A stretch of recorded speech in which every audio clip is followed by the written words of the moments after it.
अब महाराष्ट्र की बात करते हैं। महाराष्ट्र में टीटी का पेपर लीक हुआ और जांच में इसका कनेक्शन बिहार से निकला।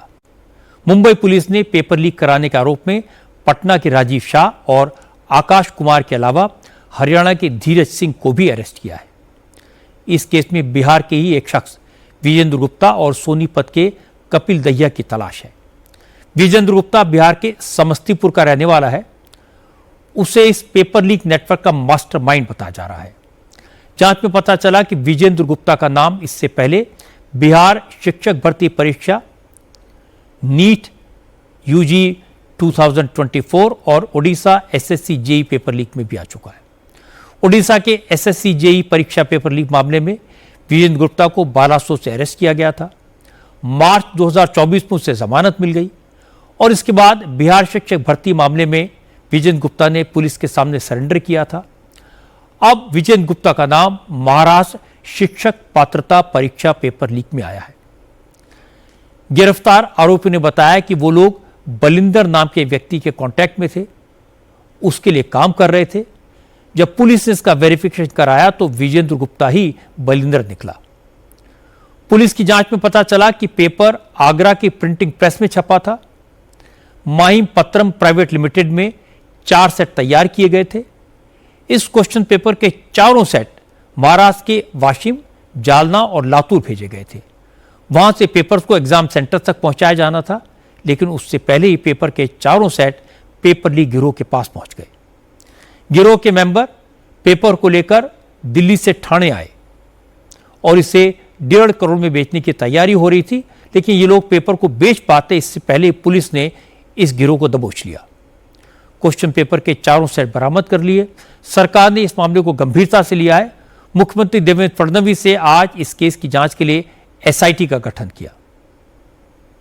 पूरा जो पेपर लीक करने वाला गैंग है ये महाराष्ट्र से के बाहर से ही ऑपरेट कर रहे थे ये लोग सारे, और एजुकेशन डिपार्टमेंट से हमें पता चला है कि ये और इन्वेस्टिगेशन में कि ये लोग जो पेपर का जो प्रिंटिंग होता है ये आगरा की एक प्रेस में हो रहा था और उस वजह से शायद बाहर से इसमें लोग इन्वॉल्व थे। इसमें जब हमारे पास 3 अक्यूज अरेस्ट हुए थे, इसमें एक बलिंदर कुमार के नाम सामने आया था। वेरिफिकेशन के बाद पता चला कि ये बीरेंद्र कुमार गुप्ता इसके नाम से इसको बिहार में जाना जाता है इस आदमी को, और ये काफ़ी सारे इस तरह के हमारे देश की पेपर लीक के एग्जाम्स में इन्वॉल्व रहा है। कपिल दहिया के बारे में जब हमारी टीम्स वहाँ पहुंची तो पता चला कि ये कुछ और इस तरह की पेपर लीक के केसेस में भी ये वांटेड है। महाराष्ट्र में टीटी का एग्जाम 28 जून को होना था। 4 लाख से ज्यादा टीचर्स इस एग्जाम में शामिल होने वाले थे, लेकिन इम्तिहान से 24 घंटे पहले पेपर लीक हो गया।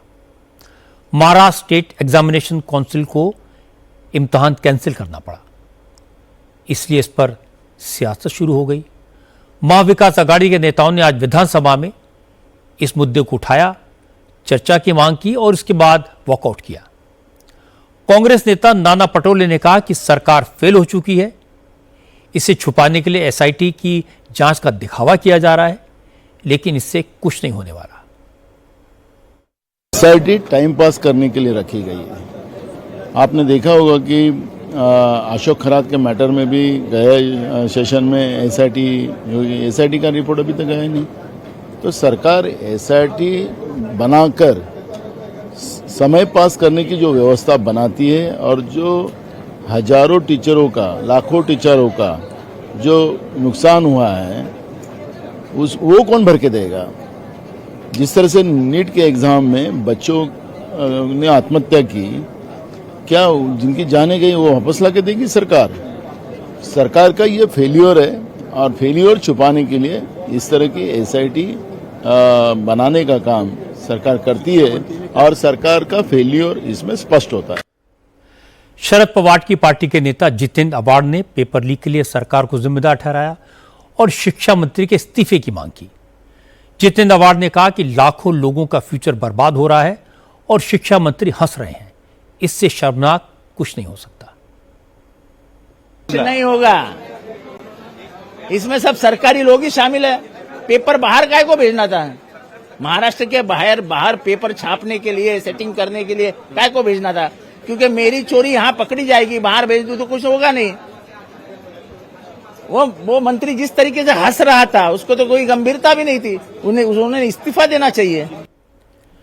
लेकिन शिक्षा मंत्री दादा भुसे ने कहा कि इस मामले में हल की बात नहीं करनी चाहिए।